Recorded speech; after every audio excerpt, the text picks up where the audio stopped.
Ibrahim Baka, beki kitasa katika klabu ya Yanga na timu ya taifa ya Tanzania, Taifa Stars. Huyu ni askari wa kikosi cha kuzuia magendo hapa Zanzibar, KMKM. Koplo Ibra Baka kuanzia leo Machi 17, 2025 atakuwa sergeant baada ya kupandishwa cheo na mkuu wa KMKM Komodo Azana Msingiri.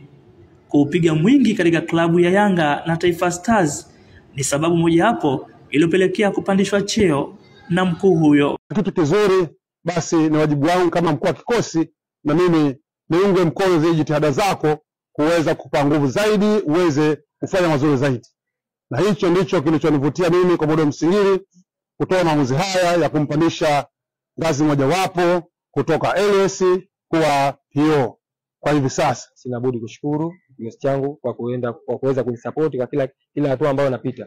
Wao wamekuwa wapo bega na bega na mimi katika kutekeleza majukumu yangu. Kwa hiyo nipende kutoa shukrani zangu za dhati wao, lakini mimi nitaendelea kupambania nchi yangu katika majukumu yangu. Na sasa nimepata morali mpya katika utetezi, kwa hiyo nitaendelea kuipambania nchi yangu.